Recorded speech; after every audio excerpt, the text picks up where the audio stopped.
नमस्कार। वक्त हो चला है 4 बजे की 4 बड़ी खबरों का और मैं हूं आपके साथ प्रिया तिवारी। बात करेंगे पहली खबर की। पहली खबर जुड़ी है पहलगाम आतंकी हमले से जुड़ी हुई, जहां पर हमले के बाद भारत ने जो प्रण लिया, जो संकल्प लिया आतंकियों को मिट्टी में मिलाने का, वो अभी अधूरा है। ये 4 बड़ी खबरें हम आपको आज बताने वाले हैं। पहली खबर, सरगनाओं की बारी किस तरीके से, इस पर। और देखिए, जो दूसरी खबर है वो डेलीगेशन से जुड़ी हुई है। साथ ही जो तीसरी खबर है वो ये है कि कैसे हनी ट्रैप का जाल जो है वो बिछाया गया। साथ ही चौथी खबर जो है ऑपरेशन सिंदूर से जुड़ी हुई। तो आपको बताना चाहेंगे, जिस तरीके से ऑपरेशन सिंदूर को लेकर सियासत पूरी तरीके से देखी जा रही है, चौथी खबर में हम इसकी बात करेंगे। लेकिन सबसे पहले बात करेंगे पहली खबर की।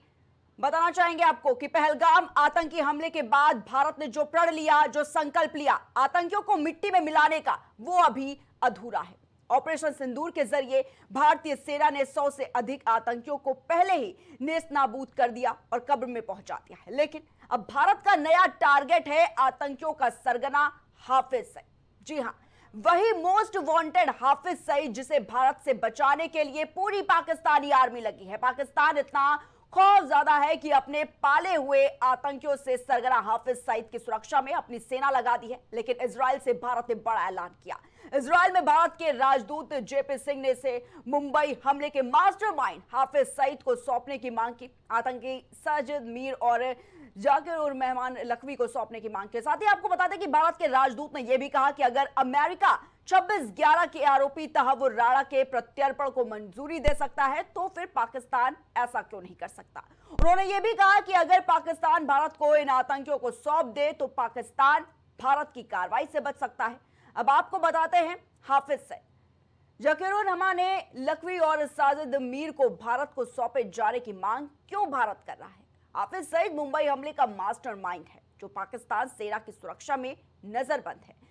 जाकिर रहमान लखवी 26/11 हमले के दौरान आतंकियों का हैंडलर था। इसे अमेरिका ने एक ग्लोबल आतंकी घोषित किया था।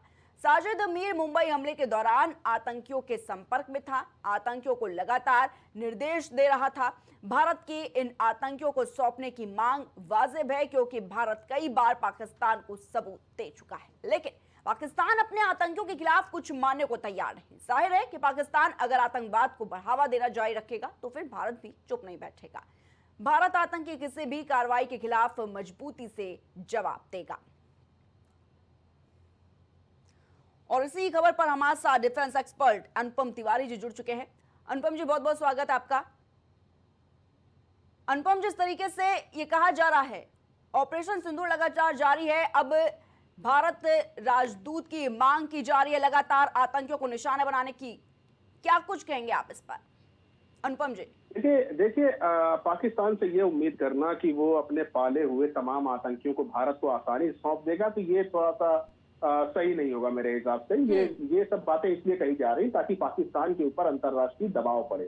पाकिस्तान जो कि पूरी तरह से इन टेररिस्ट के कब्जे में है, पाकिस्तान जो कि पूरी तरह से अपनी आर्मी के साथ मिलकर के दुनिया भर के टेररिस्ट ऑर्गेनाइजेशंस को फंड करता है, उनको पालता पोसता है, उनको ट्रेनिंग देता है, वो हाफिज सईद, जकीर रहमान लखवी या फिर मौलाना मसूद अजहर जैसे लोगों को भारत को आसानी से तो नहीं सौंपने वाला। इसके लिए भारत को कुछ अलग हटके काम करना पड़ेगा। भारत को लगातार पाकिस्तान को एक दबाव के अंदर रखना पड़ेगा। और ये जो बयानात राजदूत साहब के आप बता रहे हो, ये भी उसी दबाव का एक हिस्सा है। ये भारत का सूचना तंत्र भी जानता है, भारत का रक्षा तंत्र भी जानता है कि पाकिस्तान से इन आतंकवादियों को निकालने के लिए भारत को कुछ out of the box strategy बनानी पड़ेगी, क्योंकि पाकिस्तान को सौंपेगा तो नहीं। अब इनकी हम लोग इनके ऊपर किस तरह से वार करते हैं, ये भारत का जो स्ट्रेटेजिक माइंड है वो लगातार इसके ऊपर काम कर रहे हैं।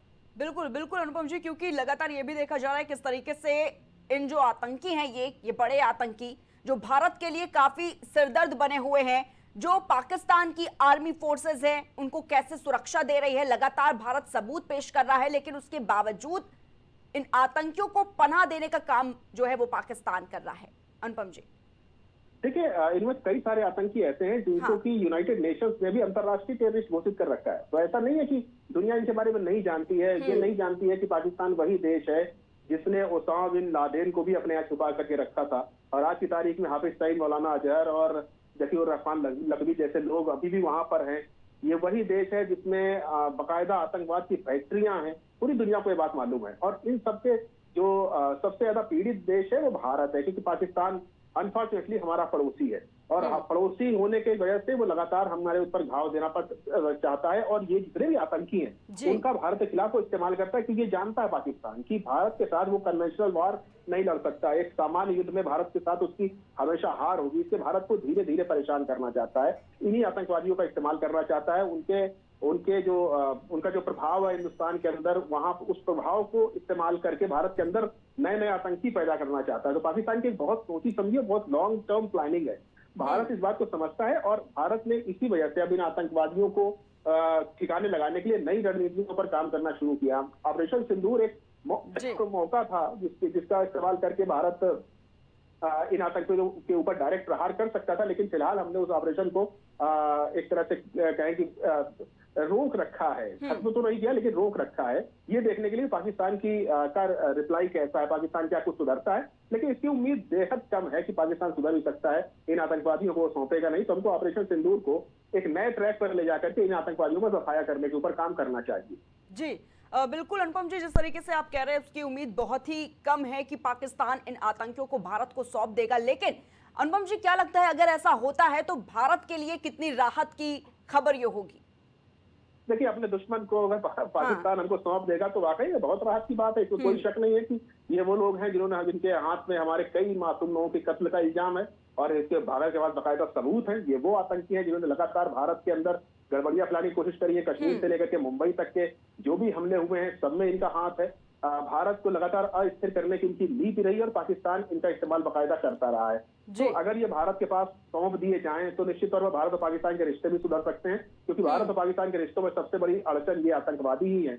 और इन आतंकवादियों के माध्यम से पलने वाला वो धार्मिक उन्माद है जो पाकिस्तान लगातार फैलाता रहता है भारत के खिलाफ। अपने आवाम के अंदर एक तरह की वो भारत के प्रति घृणा भरना चाहता है। भारत तो एक शांतिप्रिय देश है, वो तो चाहता ही है कि ये जिस तरह के ऑब्स्टेकल्स हैं इनको पाकिस्तान अगर दूर करे तो हमारे रिश्ते सामान्य हो सकते हैं, हमारा व्यापारिक रिश्ता बन सकता है। लेकिन पाकिस्तान शायद तब तक ये चीजें नहीं करेगा जब तक पाकिस्तान की सत्ता के ऊपर उनकी आर्मी और आईएसआई हावी है। और आर्मी आईएसआई हावी रहेंगी तो वो आतंकवादियों को संरक्षण देती रहेंगी और भारत के खिलाफ ये लोग काम करते रहेंगे। पाकिस्तान तभी सुधर सकता है जब पाकिस्तान में भारत की तरह एक जमहूरियत हो जाए, वहां पर आर्मी और इनका आईएसआई वगैरह जो भी ऑर्गेनाइजेशन है इनका प्रभाव कम हो, तभी कुछ हम उम्मीद रख सकते हैं। लेकिन ये भी देखिए, ये भी मानना एक जल्दबाजी है कि पाकिस्तान में कभी ऐसी स्थिति आ सकती, क्योंकि जो देश खड़ा ही नफरत की बुनियाद पर हुआ है, जिस देश का अस्तित्व ही सिर्फ इसलिए है कि वो भारत का विरोध करता रहेगा, उससे ये उम्मीद कर पाना कि वो भारत के साथ कभी मिल सकता है, मुझे लगता है कि बहुत दूर की कौड़ी है। जी ठीक है अनुपम जी, बहुत बहुत शुक्रिया आपका हमारे साथ जुड़ने के लिए और तमाम जानकारियों के लिए।